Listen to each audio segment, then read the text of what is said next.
Alors, mon colonel, Oui, maître. vous dites que vous n'avez pas pratiqué le capitaine Moussa Dadis Camara durant son règne.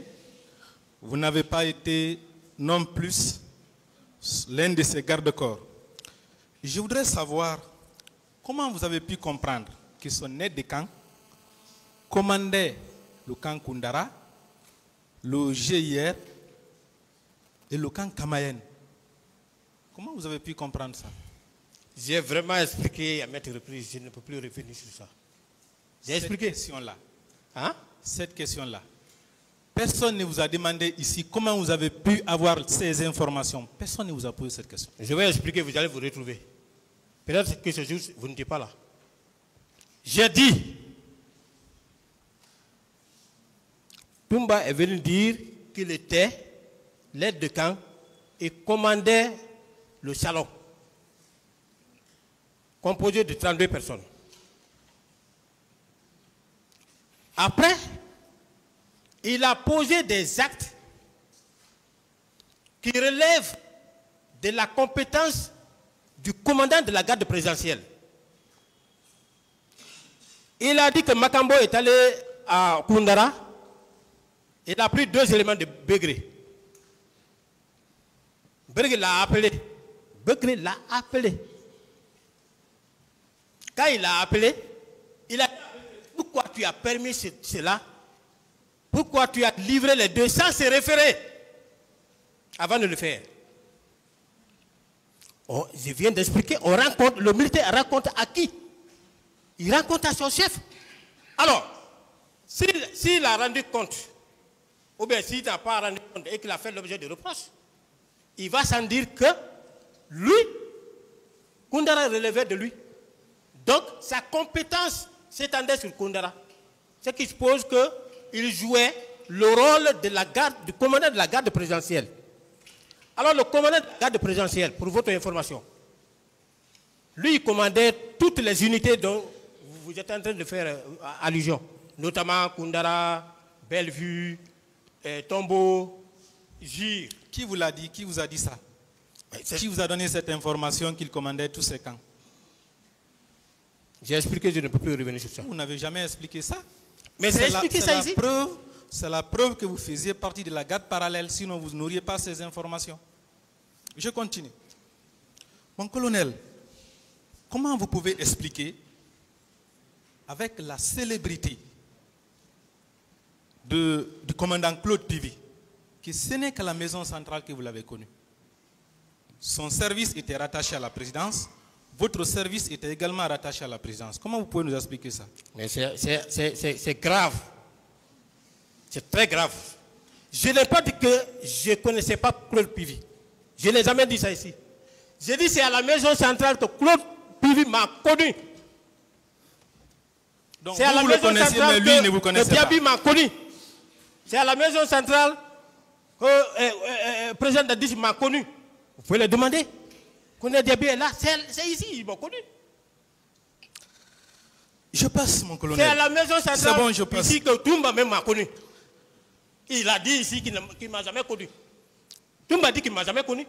Si je faisais partie de la garde présidentielle,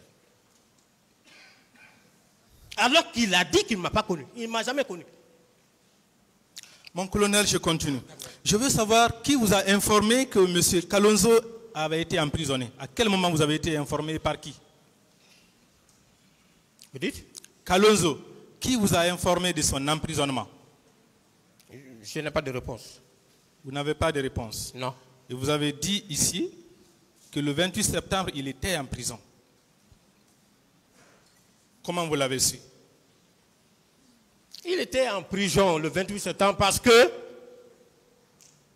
mon chef même me l'a dit, il a été mis à la disposition du haut commandement. C'est le haut commandement qui a pris la décision de le mettre, n'est-ce pas, au PM3. Il est resté là-bas. Les événements du 28 septembre se sont déroulés derrière lui. Vous, qui vous l'a dit? Je ne peux pas vous le dire. Ça veut dire que vous cherchez simplement à le couvrir pendant qu'il est cité dans ces dossiers. Je continue. Vous allez prouver qu'il était au stade. Monsieur Mamadou Aliou Keïta, est-ce que vous l'avez connu avant le 28 septembre? Mamadou Aliou Keïta, qui est là, oui, Oui. Vous l'avez connu? Est-ce que vous l'avez vu au stade? Non, je ne l'ai pas vu au stade, hein, parce que lui, ils étaient dans leur mission. Il faisait partie de l'escadron. Il ne faisait pas partie de notre équipe.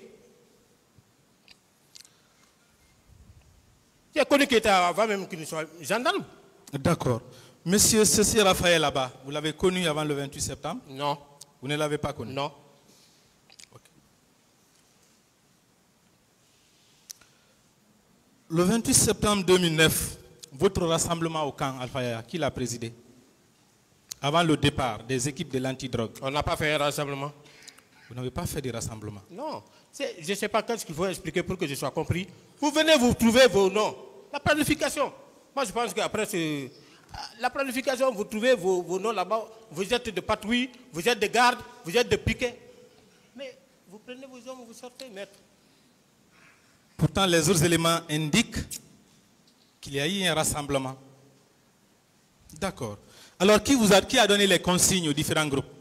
Avant le départ, qui a donné les consignes? Mais chaque chef brief ces éléments avant de partir. D'accord. Ça, c'est du quotidien.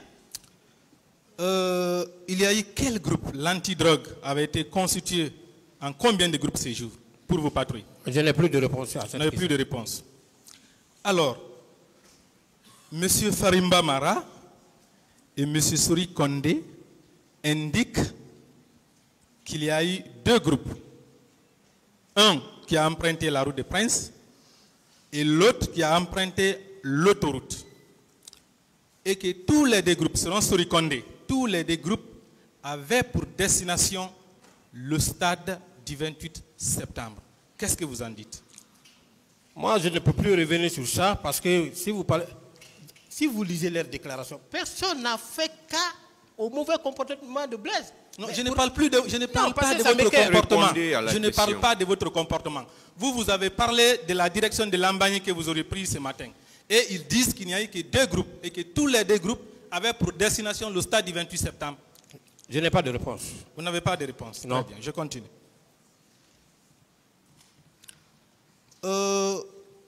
Vous avez aussi dit qu'il n'y a pas eu de violence ces jours entre vos éléments et les manifestants. Partout où vous êtes passé, il n'y avait que des applaudissements. Vous confirmez cette information? Mais bien sûr. Vous la maintenez. Vous avez aussi dit que pendant vos patrouilles diurnes, vous ne preniez pas d'armes. Et que ces jours, le 28 septembre, vous n'avez pas pris d'armes. Vous confirmez ça aussi? On ne prend pas d'armes. Ces jours-là, non. Moi, je n'avais... Non. On n'a pas d'armes. J'ai expliqué.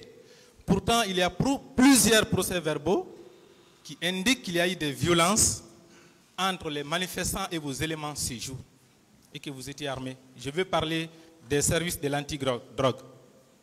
Qu'est-ce que vous en dites? Je n'ai pas de réponse par rapport à ça, parce que moi, je n'ai pas fait de violence. Je vais épargner le tribunal de la lecture de ces procès-verbaux.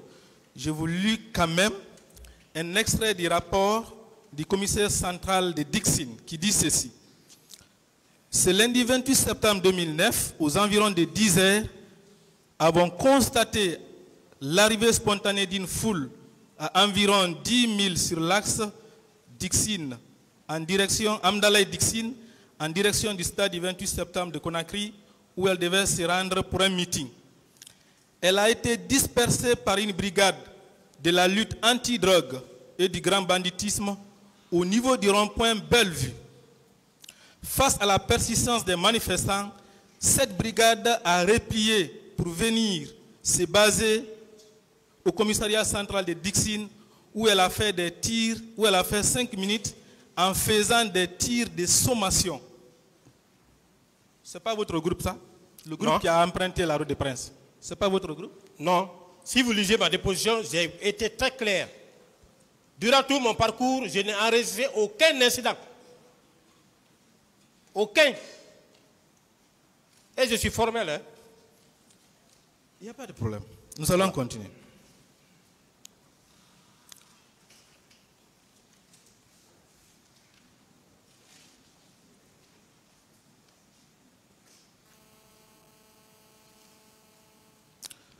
Ensuite,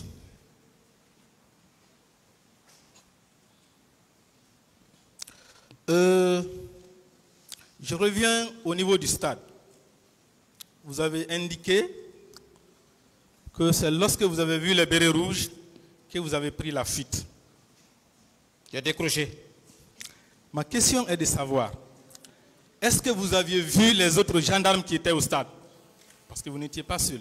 Est-ce que vous avez vu les autres gendarmes qui étaient au stade? Il y avait des escadrons là-bas. Il y avait des policiers.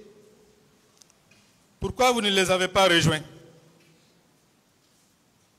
Mais on n'avait pas les mêmes missions. Moi, je n'étais pas dans leur dispositif. D'accord. Est-ce que ces militaires vous avaient menacé? Est-ce qu'ils vous avaient menacé?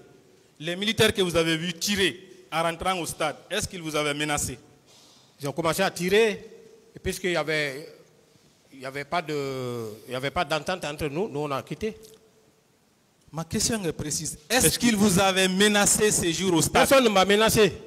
D'accord. Est-ce que vous avez appris par après qu'un gendarme qui sauvait les manifestants avait été tué par les militaires? Vous l'avez appris par après? Est-ce que vous avez appris ça? Je n'ai pas appris ça. Un policier, vous avez appris ça? Je n'ai pas appris qu'un policier a été blessé ou tué. Je n'ai pas eu de nouvelles. D'accord. Vous avez dit qu'il vous était impossible d'assister les manifestants ces jours. Je vais vous lire quelques extraits de partie civile, d'audition de partie civile. Je prends le PV de Madame Bongo Camara, code 914. Elle dit ceci. Lorsque j'ai réussi à sortir du stade, je me suis retrouvé sur la route vers l'université. Là, j'ai trouvé 4 personnes qui se sont attaquées à moi. Malgré mes plaintes, chacun d'eux s'est mis à me battre à l'aide des instruments qu'ils détenaient. Lorsqu'ils m'ont laissé, j'étais étourdi et cherchais comment rentrer chez moi. C'est alors que j'ai rencontré un groupe de gendarmes qui, ayant pitié de moi, m'ont indiqué un chemin par lequel je pouvais passer pour me cacher dans une famille voisine. Mon colonel, permettez-moi, comme l'ont fait ces gendarmes, oui. il vous était impossible de le faire? Rien qu'en restant là où vous étiez garé, pour montrer à certains manifestants où passer, pour éviter le danger. Cela était impossible pour vous? J'ai été très clair, je connaissais ma mission. C'est une question. Est-ce que ça, c'était impossible? Puisque vous avez dit qu'il vous était impossible d'accorder ou d'apporter une assistance aux manifestants. Ce que ces gendarmes-là ont fait, oui. Vous, est-ce que ça, c'était impossible pour vous de le faire, ce qu'ils ont fait? Chacun avait sa mission. Est-ce que vous pouvez répondre à ma question? Je n'ai trouvé aucune personne qui a demandé secours et que j'ai refusé. Est-ce que c'était impossible? C'est ça ma question. Est-ce que c'était impossible? Je ne vous oblige pas, hein. Vous avez la liberté de répondre par la forme que vous voulez, mais vous n'avez pas répondu à la question. Est-ce que c'était impossible? Je n'ai pas de réponse. Très bien, je continue.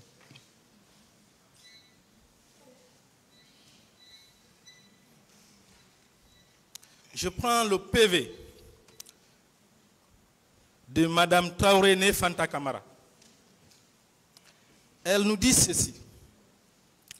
C'est dans ces circonstances douloureuses que j'ai constaté une femme en état de famille qui a été tuée.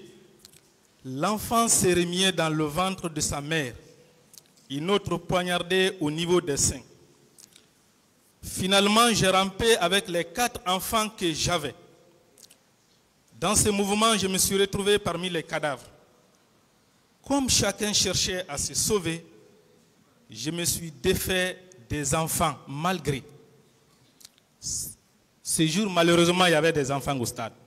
Cette bonne dame, civile de son état, s'est battue comme un lion ou une lionne pour sauver 4 enfants.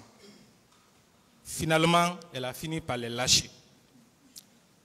Ce Si vous aviez demandé aux éléments qui étaient dans votre équipe de descendre et de s'investir pour sauver les manifestants, ne pensez-vous pas qu'ils auraient au moins pu sauver quelques enfants ce jour au stade?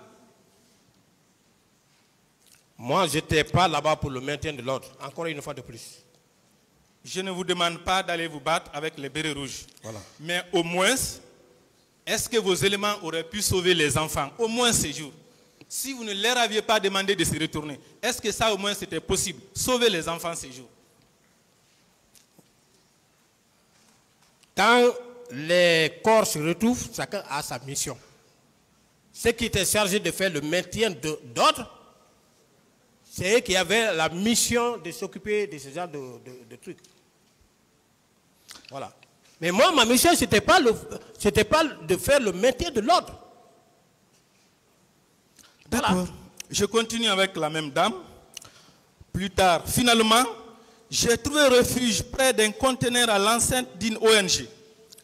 Désemparé, le même militaire m'a trouvé dans cette cachette. Il m'a dit qu'il regrette être membre de cette mission, car s'il savait que c'était pour abuser sexuellement les femmes, qu'il ne serait pas venu. Le même militaire demandait aux gens qui ont trouvé refuge à l'étage de descendre. Sans cela, tous vont mourir.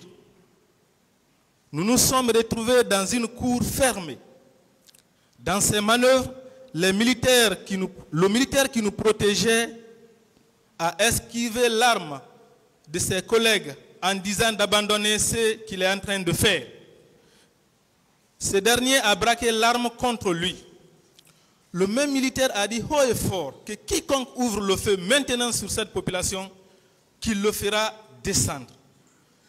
Je précise que le commissaire Kourouma de la Bellevue et ses éléments sont rentrés dans la cour où nous étions. Lorsque je lui ai dit de nous sauver de cette situation, il a exprimé une indifférence totale, sauf un inspecteur de police de Bonfi qui m'a invité de ne pas sortir.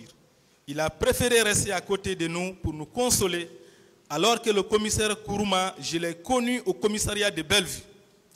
Lorsqu'il y a eu accalmie, j'ai constaté l'arrivée de Makambo en compagnie de ses éléments tenant des propos menaçants. Vous avez suivi la description du comportement de ces militaires ce jour. Est-ce que ça, on vous a enseigné ça? Ce que lui, il a fait. Le fait de sauver les femmes, sinon les manifestants, et même de dire que quiconque tire maintenant sur cette population, je le fais descendre. On vous a enseigné ça? Sauf que la bonne dame n'a pas parlé de moi, n'a pas parlé de Blaise. Il a parlé de commissaire Kourouma. Elle est en train de décrire le comportement de Kourouma. Mais Kourouma n'est pas là. Avant d'arriver au niveau de Kourouma, elle a expliqué le comportement d'un homme en uniforme qui a sauvé les manifestants, qui l'a sauvé elle-même. Vous avez bien compris ma lecture. Le comportement de cet homme en uniforme, est-ce qu'on vous l'a enseigné? Vous, est-ce qu'on vous a enseigné? Encore une fois, on m'a enseigné l'attitude d'un gendarme vis-à-vis de la population. J'ai expliqué ici. Mais maintenant, ce jour, il y avait plusieurs corps. Moi, ma mission, ce n'était pas pour faire le maintien de l'ordre. Ceux qui avaient pour mission de faire le maintien de l'ordre pouvaient avoir la possibilité même d'aller à l'enceinte. Dans l'enceinte du stade. Mais moi, nous étions en retrait pour observer. Voilà. Donc, vous ne voulez pas répondre à ma question. Ok, je la change. Le comportement de cet homme en uniforme, est-ce que ça c'est enseigné? Est-ce qu'on enseigne ça dans les écoles militaires? C'est que lui l'a fait. Je n'ai pas de réponse. Vous n'avez pas de réponse? Non. D'accord. Je viens à Madame Assiatouli. Cette dame, à la sortie, elle a été attaquée au niveau du portail. Il y a eu les violences commises par les femmes, c'est rare mais il y en a eu. Elle a été attaquée par une policière qui avait une planche munie de de pointe. Et c'est avec cette planche qu'elle a reçu des coups de sa part. C'est un homme en uniforme qui est venu pour libérer cette dame-là, pour la sauver. Vous, vous étiez au dehors. Est-ce qu'au moins si vous aviez demandé à vos hommes, ne rentrez pas à l'intérieur, les bérets sont en train de tirer. Venez au niveau du portail. Est-ce qu'ils n'auraient pas pu sauver certains manifestants en difficulté comme cette dernière? On agit quand on voit. Mon colonel, répondez à ma question. Non, je n'ai pas de réponse. D'accord. Madame Aminatou Sila, une militante de l'UFR, c'est un jeune civil qui l'a sauvé du stade pour la faire sortir au dehors. Les gendarmes qui étaient avec vous, que vous dites avoir protégés en leur demandant de se retourner, est-ce que ces gendarmes-là étaient moins forts que ces jeunes civils? Est-ce qu'ils étaient moins forts que lui? Vous parlez des gendarmes. Je vous ai toujours dit, vous parlez des gendarmes. Moi, je ne peux pas apprécier. Je parle des gendarmes qui étaient avec vous. Vous avez dit que vous avez voulu les protéger, non? Vous leur avez demandé de se retourner. Est-ce que ces civils-là... On n'était plus là-bas. Vous avez compris ce que j'ai dit. Ce jour au stade, oui, il y a eu les jeunes qui sont constitués en volontaires pour sauver les manifestants au stade. Lisez les PV. Il y a même un groupe de jeunes qui a cassé les tables pour transporter une femme blessée sur les tables. Vous avez les gendarmes dans votre véhicule. Et d'ailleurs, je précise que les élèves gendarmes dont vous parlez n'étaient pas seulement de votre équipe. Comprenez, c'est les gens qui étaient déjà bien formés. Vous les avez fait fuir selon vous. Ces civils-là se sont constitués en équipe pour sauver les manifestants. C'est de cela qu'il est question. Les blessés. Voilà. Est-ce que vous et votre équipe, vous étiez moins outillés que ces jeunes civils? Bien, je peux parler maintenant. Allez-y. Vous parlez de secours aux blessés. Il y a eu blessure après moi. C'est bien dit. Tout ce que vous êtes en train de décrire là, ça c'est à mon absence. D'accord. Est-ce que la débandade a commencé devant vous? Est-ce que la débandade a commencé devant vous, avant que vous quittiez le terrain? Oui, légèrement, quand les policiers avaient tiré pour la première fois le gaz lacrymogène. Non, je ne parle pas de ça. Voilà. Lorsque les bérets rouges sont entrés au stade en tirant, est-ce que la débandade a commencé devant vous? Je ne peux plus répondre à cette question parce que j'ai largement expliqué. D'accord. Est-ce qu'à l'intérieur du stade, les tirs se sont intensifiés en votre présence? À l'intérieur du stade, je n'étais plus là. Vous n'étiez plus là? Non. Vous avez fait combien de temps pour quitter là-bas? Pour pouvoir complètement partir loin du stade? J'ai expliqué, je ne peux plus revenir sur ça. Mon colonel, j'imagine qu'avec cette foule immense qui était au dehors et la débandade créée par les tirs des bérets rouges, il y avait inévitablement de l'embouteillage au dehors. Comment vous pouvez, avec une vitesse d'éclair, quitter le stade et partir comme ça? L'esplanade du stade pour partir. Expliquez-nous comment ça c'est possible. Mais ça c'est très simple. Parce que vous dites, imaginez. On n'imagine pas en droit. C'est la précision. D'accord, je vous parle maintenant avec précision. Il y avait beaucoup de monde au dehors. Et comme les bérets rouges sont entrés en tirant, cela a créé de la débandade. Et à la suite de cela, il y avait beaucoup d'embouteillages. Expliquez-moi, sinon expliquez au tribunal, comment vous avez pu quitter facilement les lieux malgré l'embouteillage. Il y avait les barricades, j'imagine, partout. Comment vous avez pu quitter pour partir rapidement comme ça? J'ai expliqué mon itinéraire, je ne peux plus revenir. Pas l'itinéraire, le temps. Je ne parle pas d'itinéraire, le temps. Mais c'est très simple. Dans l'armée, on dit garder la liaison. Vous n'êtes pas militaire, c'est ce qui complique un peu les données. Mais mes éléments étaient bien formés parce que Au fur et à mesure, nous on leur donnait, parce qu'ils étaient en stage, au fur et à mesure on leur donnait des trucs. Quand on va à mission, il n'y a pas d'action commando. Vous pouvez vous renseigner. Donc nos véhicules n'étaient pas dans la chose, nous on savait où garer. Quand on est venu, on a garé nos véhicules, on a marché, on est venu au niveau de la station Total. On a vu notre chef qui était au niveau de la pharmacie humanisée, qui était en train de sensibiliser. Quand les blés rouges sont venus, on a décroché, on a pris nos véhicules, on est parti. Mon colonel, Oui. est-ce que vous êtes d'accord que si vous étiez resté 6 jours, vous auriez pu, peu importe la forme, apporter une assistance aux manifestants en difficulté? C'est la question. Je peux expliquer? Est-ce que vous êtes d'accord avec moi que vous auriez pu apporter une assistance aux manifestants? C'est la question. Je ne demande pas une explication. Est-ce que vous êtes d'accord avec moi?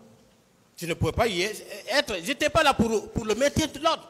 Ceux qui étaient chargés pour le maintien de l'ordre, c'est eux qui pouvaient faire ce genre de trucs. Il faut éviter l'amalgame. Parce que si on se met à faire ceci, à faire cela, c'est comme si nous sommes en train de faire leur mission. Il faut faire la part des choses. Et c'est ce qu'il faut éviter. Mon colonel, je suis très précis. Est-ce que si vous étiez resté, vous auriez pu apporter une assistance aux manifestants? C'est ça ma question. Monsieur Goumou, cherchez à comprendre les questions. J'ai compris, monsieur. S'il vous plaît, parce que quand vous parlez d'amalgame et autres, je pense que vous-même, vous n'êtes pas en train de faire attention aux questions. C'est des questions précises qu'on est en train de vous poser. Mais si vous-même vous faites assez de commentaires, ça veut dire que c'est quelque part, c'est vous-même qui faites de l'amalgame. Merci. C'est pourquoi je vous dis de chercher à comprendre les questions. Sinon, c'est des questions précises qu'il est en train de vous poser. Cherchez à les comprendre avant de répondre, s'il vous plaît. Bien. Allez-y, maître. Je reviens sur la question. Oui.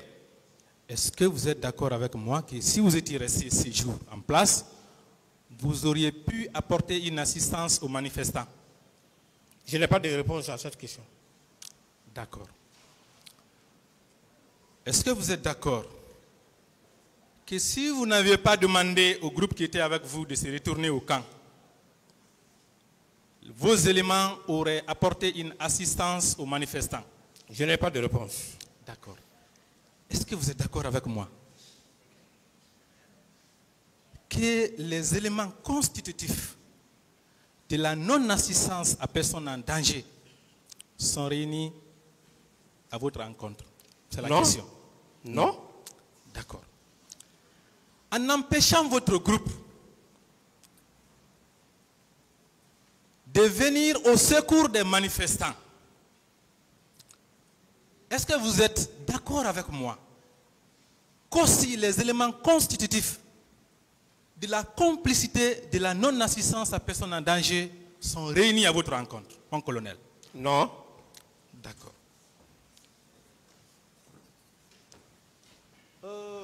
Mon colonel, vous avez dit hier que lorsque vous avez quitté le stade pour revenir au camp Alpha Yaya, vous n'êtes plus ressorti. Vous êtes resté là-bas. Ces jours, il y a eu des violences atroces sur la route de Prince. Il y a eu des tirs. Il y a eu les boutiques qui ont été pillées. Avec la permission du président, permettez-moi de vous lire quelques extraits des PV d'audition des victimes. Je commence par M. Tcherno, plutôt certainement Tcherno Sadousso. Il dit ceci: j'étais assis devant mon magasin de vente pour la surveillance. Peu après, un groupe de militaires en provenance du camp Alpha Yaya Diallo est venu s'attaquer à nous en voulant défoncer nos magasins. Nous avons aussitôt réagi. Pendant qu'on ripostait, un second plus important des militaires est arrivé en renfort à bord de pick-up. Ils se sont mis à tirer des rafales dans toutes les directions. C'est le premier PV. J'ai choisi 3. Le second PV, c'est l'audition de Mme Mariama Kesso-Ba. Elle dit ceci. Aux environs de 14 heures, contre toute attente, un premier groupe de personnes en kaki, ayant sur leur tête un chiffon rouge, sans chemise, muni de flèches, est venu pour insulter grossièrement. Les jeunes du quartier ont riposté. Quelques instants après, les militaires sont sortis du camp Alpha-Yaya avec leurs fusils en tirant pêle-mêle. Je vais d'ailleurs épargner le tribunal de la lecture du 3e PV parce que c'est dans les mêmes conditions. Vous qui êtes revenus au camp et qui n'êtes plus sortis, je vous pose la question en sachant que le camp est tout proche de la route de Prince et de Koza. Est-ce que vous avez entendu ces tirs? Non. C'est des dizaines de témoignages qui font foi de ce qu'il y a eu beaucoup de tirs ces jours sur la route de Prince entre Koloma et Koza notamment. Vous n'avez pas entendu? Non. D'accord. Alors, et les mouvements des militaires qui sortaient, qui rentraient, vous n'avez pas constaté? Les militaires sortir et rentrer dans le camp, vous n'avez pas constaté ça non plus? Non, mais tous les jours, les militaires se déplacent. Non, ce jour, c'était spécial. Aller vers la route de Prince. Mais vous savez, quand quelqu'un sort du camp en position de conflit, vous pouvez vous rendre compte, non? Vous n'avez pas vu les militaires avec les fusils aller vers la route de Prince et revenir au camp, faire les va-et-vient? Vous n'avez pas constaté ça? Je peux répondre maintenant? Allez-y, mon colonel. Quand les militaires sortent du camp, ils ne vont pas dire ils vont sur la route de Prince ou bien par-ci par-là. Non, ils sont sortis, ils sortent. Mais vous les avez au moins vus sortir? Au moins, est-ce que vous les avez tous les jours, les militaires sortent. Tous les jours. Les gens, ils sortent. Vous avez vu les militaires sortir avec leurs armes pour aller vers la route de Prince? Je n'ai pas de réponse. Agresser la population? Vous n'êtes pas intervenu et vous n'avez alerté aucune autorité. Aucune autorité. Ce n'est pas moi, hein. C'est vous-même qui avez dit que vous avez fui au stade pour venir au camp pour ne plus sortir. Ce n'est pas moi qui l'ai dit. Le camp est proche de la route de Prince.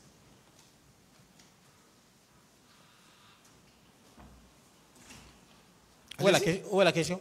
Mais c'est ça la question. Je n'ai pas compris la question. Alors, vous avez vu les militaires aller vers la route de Prince avec les armes en main. Vous n'avez alerté aucune autorité. Pourquoi? Je n'ai vu aucun militaire aller vers la route de Prince armé. Et les miliciens qui sortaient? Je n'ai jamais vu. Les flèches, tout ça, vous n'avez pas vu. Depuis que je suis dans l'armée, je n'ai jamais vu un milicien. Non. Vous pouvez vérifier. Moi, tout ce que j'ai dit de vérifier. Je n'ai jamais vu un milicien. Non? Vous êtes procureur. C'est vrai que vous parlez beaucoup là-bas au niveau des accusés, des preuves tangibles. Mais est-ce que vous savez aussi que le tribunal est aussi l'autel de la raison, le raisonnable? Raisonnablement, mon colonel, raisonnablement. On peut être à la base de votre service, raisonnablement, et ne pas entendre les tirs au niveau de la route des Princes? C'est la question. Raisonnablement. Je peux parler maintenant? Allez-y. Je n'ai pas... Monsieur les assesseurs, pour me donner la parole pour la suite des débats. Monsieur le Président, vous avez déclaré à cette barre que c'est Dieu qui vous a mis dans le cœur du feu président, le général Lansana Conté, ce grand homme, celui qui vous a préparé en vous laissant entretenir plus de 300 hommes à votre domicile durant plus de 3 ans sans vous inquiéter. Alors ma question est la suivante, Monsieur le Président. Est-ce que le président Lansana Conté savait que les militaires que vous entreteniez à votre domicile, c'était pour opérer un coup d'État? Est-ce qu'il le savait? Vous avez posé une question extrêmement importante. Et comme je l'ai dit, le pouvoir, c'est Dieu qui donne à un être humain. On n'a pas besoin d'aller faire le maraboutage, on n'a pas besoin d'aller faire je ne sais quoi pour l'avoir, c'est Dieu. C'est dans ce contexte que j'ai parlé. Et il faut avoir la chance aussi que dans le milieu, que Dieu prépare certains hommes qui puissent effectivement vous accompagner si vous devrez avoir ce bonheur. Alors, c'est dans ce contexte que j'ai parlé que ça a été une chance pour moi, un fait divin, que cet homme a eu un sentiment naturel pour moi. Ce n'était pas autre chose. Il faut que je sois très sincère, très honnête de le dire en face de cette barre et devant tout le peuple de Guinée. Me débarrasser de tout orgueil militaire, intellectuel, non. Venu de la forêt profonde ici, que cet homme, un homme extrêmement intelligent, hors pair, qu'il arrive effectivement à avoir un sentiment comme ça, il faut mettre ça dans la main de Dieu. C'est dans ce contexte. Ensuite, lorsque vous parlez de 200, 300, c'est là où j'ai dit que cet homme a eu du sentiment pour moi. Parce que dans aucun pays, ça ne se fait pas militairement. Le regroupement militaire même, il est interdit. Ça, c'est dans tous les pays du monde entier. Et même à l'instant où je suis en train de parler, j'en ai même peur. Et des fois, quand j'imagine, je n'arrive pas à comprendre. Je me dis simplement que c'est un fait de Dieu. Sinon, cet homme, Feu Général Lansana Conté, c'était un homme extrêmement intelligent. On ne pouvait pas tromper sa vigilance. Alors donc, c'est tous ces faits qui me sont permis à dire, mais moi, qui ne suis rien, et que cet homme n'arrive pas à m'inquiéter. Cependant, à l'époque, on pouvait m'arrêter, maître. On pouvait m'arrêter. Donc, je veux simplement vous dire que il y a des choses, quand ça se passe dans la vie, il faut mettre ça sur le compte de Dieu. Et je vais même vous donner aussi un exemple. Pour vous dire que l'homme qui est devant vous, assis devant vous, il n'a pas eu un pouvoir dans le fait d'un orgueil. Des exemples très concrets. Vous savez que j'ai des devanciers devant moi, des très brillants officiers,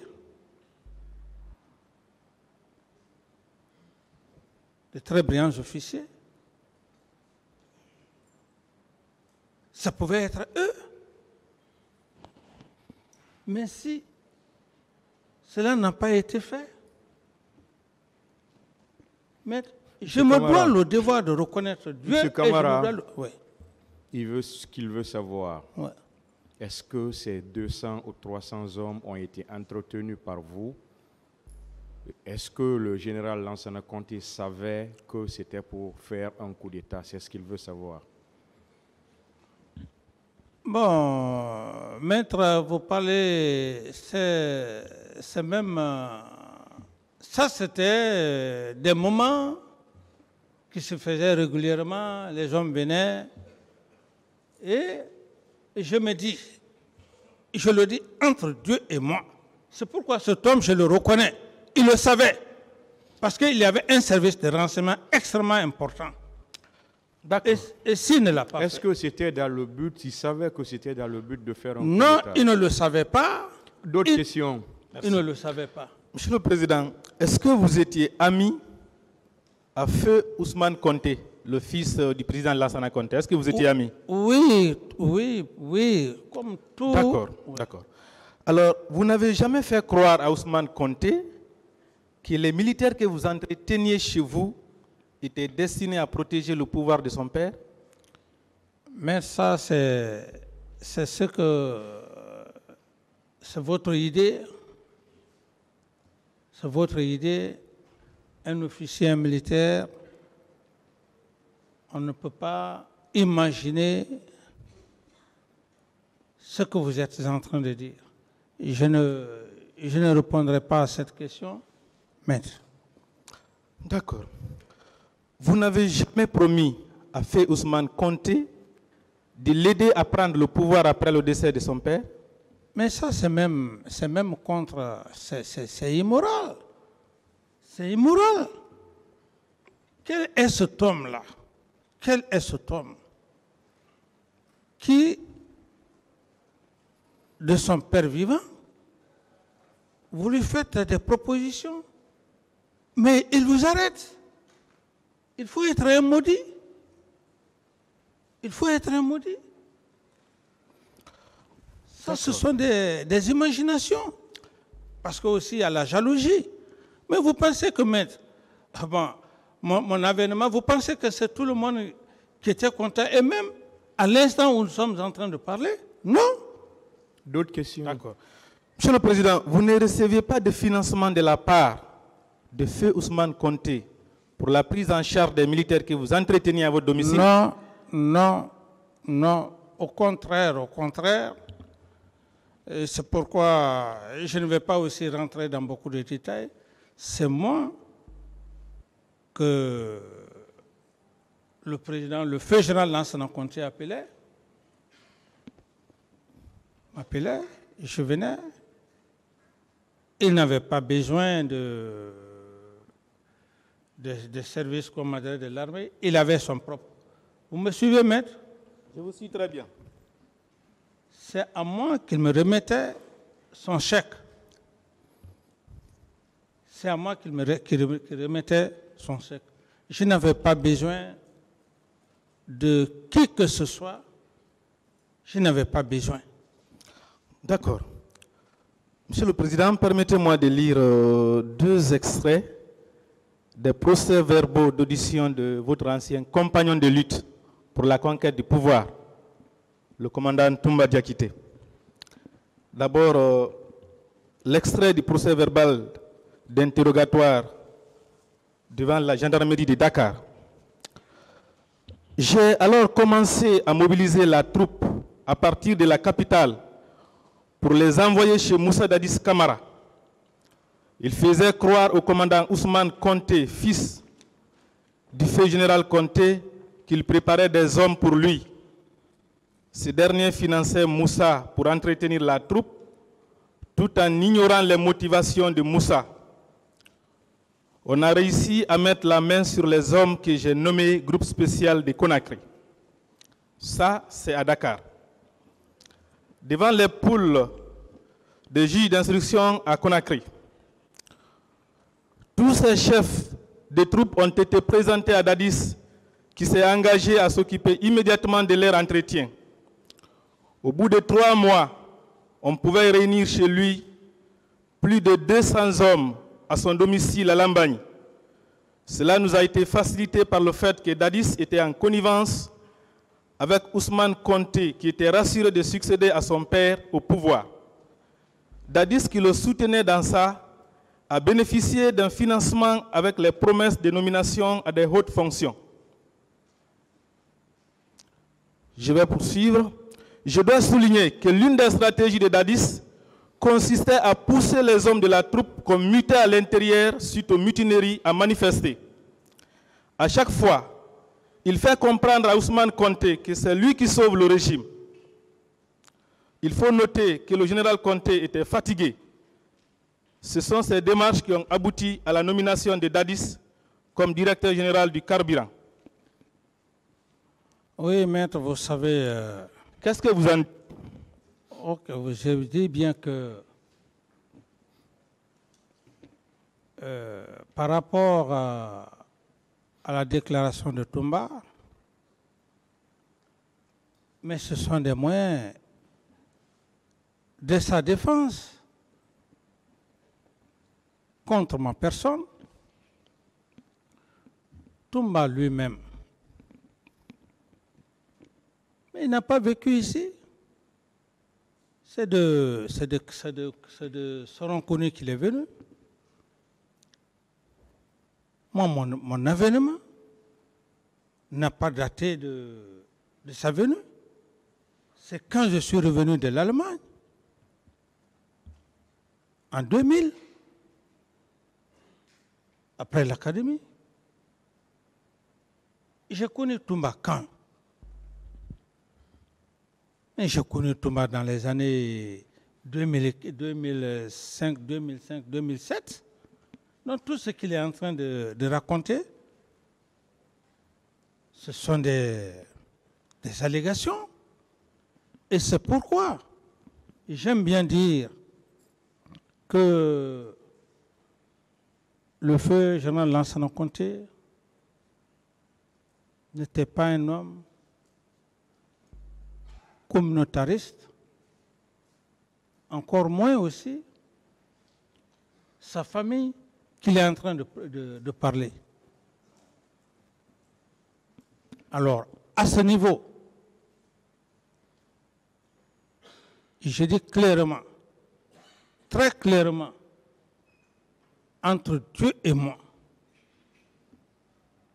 cet homme n'avait pas besoin, cet homme n'était pas dans l'esprit d'une préparation. Ce n'était pas dans son esprit. Il n'avait jamais pensé à ça. Et il y a des confidences, même que je garde pour moi, personnelles. Je dis que cet avènement, un homme qui est au pouvoir, dès lors qu'il constate que vous êtes contre sa personne, mais tout de suite les dispositions sont prises, que tu sois civil ou militaire. Donc tout ce qui vient d'être raconté, si c'était le cas, je serais mis aux arrêts ici et je serais conduit devant un tribunal. Mais si tel n'a pas été le cas, je ne peux que dire que c'est un fait divin. Ok, merci Monsieur le Président. Monsieur le Président, est-ce que vous avez lu et vous vous êtes servi du prince de Nicolas Machiavel dans votre lutte pour la conquête du pouvoir? Et je ne réponds pas à cette question. Merci. Monsieur le Président, puisque vous avez eu suffisamment de temps pour vous préparer, vous n'êtes pas arrivé au pouvoir au hasard. Au décès du président Lansana Conté, est-ce que vous étiez prêt à diriger et à mettre le pays sur les rails? Est-ce que vous étiez prêt? Non, vous confondez deux faits.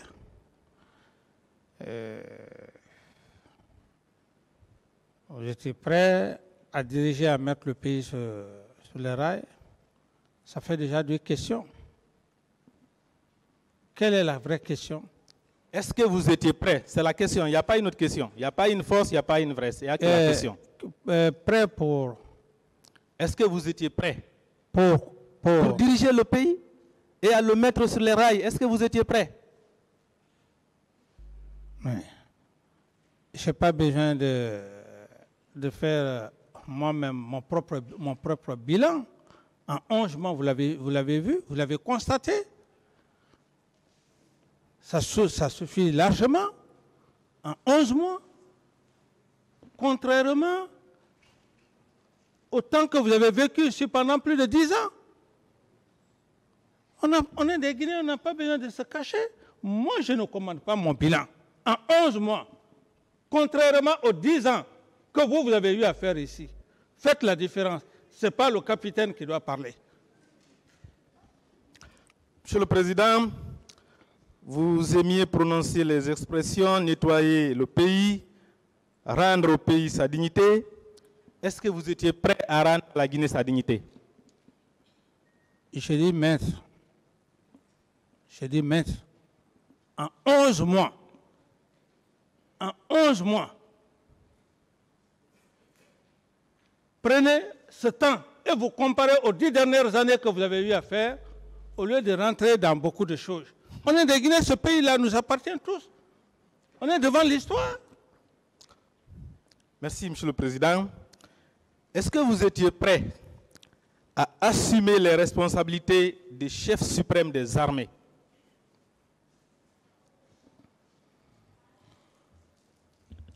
Je ne réponds pas à cette question. Merci. Est-ce que vous aviez la volonté sincère d'aider le pays en instaurant l'ordre et la discipline au sein de l'armée et de l'administration publique? Est-ce qu'il y avait une volonté sincère de votre part? De la provocation, je ne réponds pas, maître, à votre question. OK.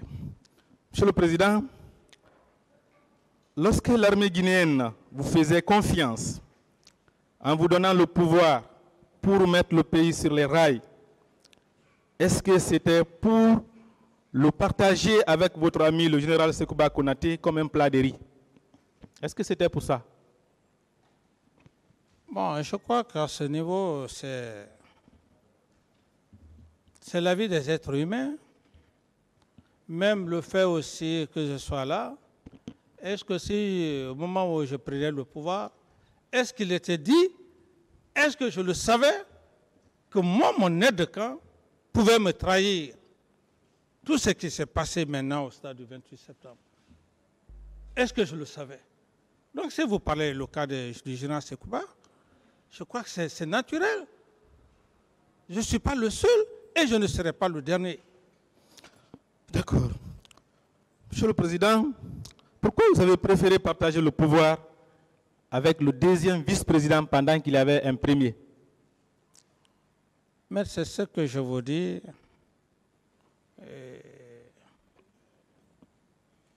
La confiance, je ne suis pas le seul. Hein? Vous êtes un intellectuel, peut-être que vous avez lu beaucoup d'ouvrages. À un certain moment donné, et bon, je vais même vous donner aussi un exemple aussi très illustratif. Comme ce pays est un peu éloigné, le cas des choses de la RDC.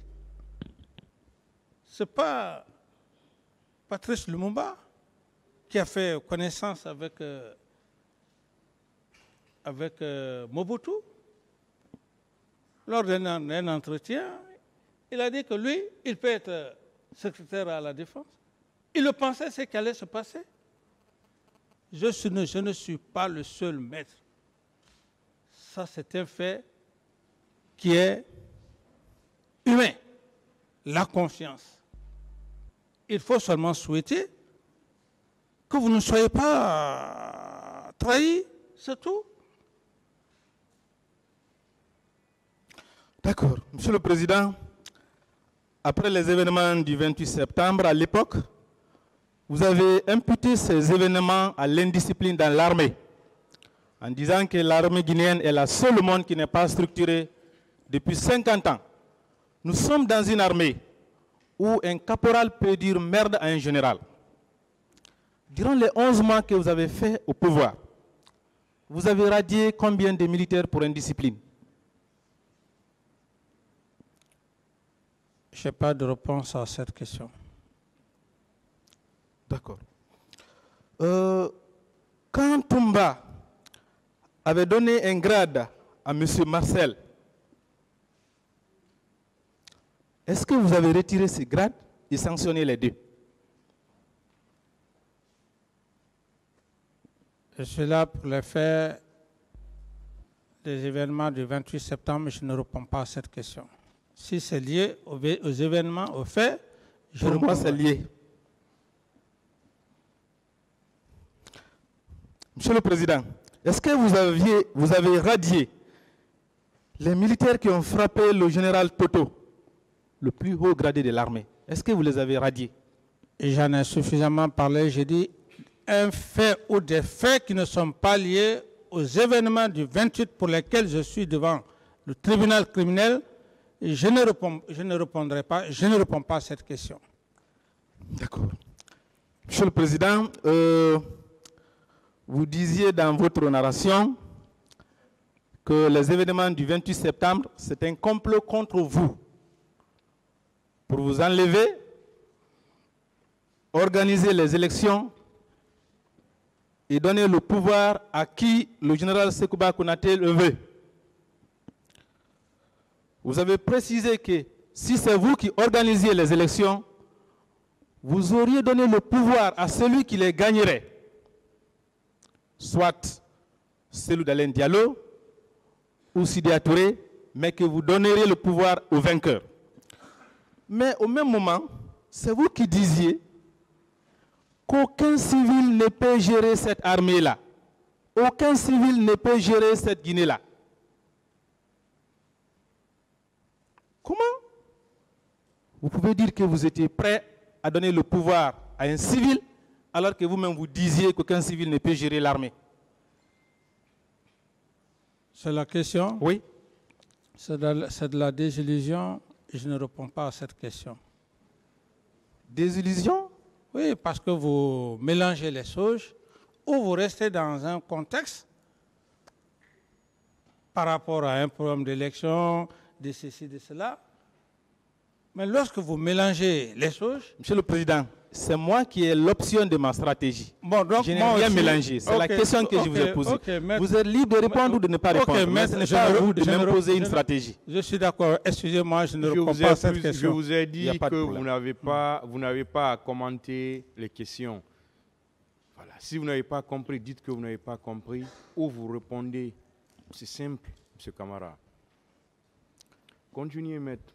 Monsieur le Président, vous avez passé 11 mois à la tête du pays et de l'armée, jusqu'aux événements du 28 septembre. Vous-même, vous disiez que l'armée est incontrôlable. 11 mois. Après les accords de Ouaga, le général Sekouba Konaté prend le pouvoir à votre suite. Il rentre en Guinée. Il donne un ton ferme contre l'indiscipline dans l'armée. Dans la même semaine, l'ordre est revenu. Qu'est-ce qui vous a empêché à mettre de l'ordre dans l'armée durant 11 mois?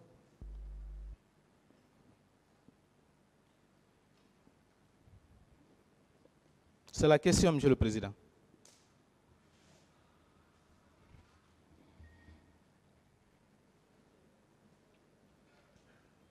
Répondez. Je n'ai pas bien compris votre question. Qu'est-ce qui vous a empêché à mettre de l'ordre dans l'armée guinéenne durant 11 mois? En 11 mois, maître, on ne peut pas mettre de l'ordre dans une armée aussi en déliquescence. En 11 mois, c'est pratiquement impossible. Il faut du temps. Il faut du temps. Le général Konaté l'a fait en quelques jours. Les militaires qu'on voyait dans la rue avec les armes, rentrer dans les restaurants, dans les véhicules avec les armes, avec les tenues, ça a cessé en quelques jours. Oui, ça c'est vous qui le dites. C'est vous qui le dites. Les Guinéens sont... Vous n'êtes pas le seul Guinéen. D'autres questions? D'accord. Monsieur le Président, vous aimiez dire que vous êtes entre le marteau et l'enclume. Chaque fois qu'on vous posait la question par rapport à votre candidature, je suis entre le marteau et l'enclume. Qui était le marteau et qui était l'enclume? Je ne réponds pas à cette question. D'accord. Le général Sékouba Konaté a pris le pouvoir. Il a fait les mêmes promesses que vous. Organiser les élections et partir sans se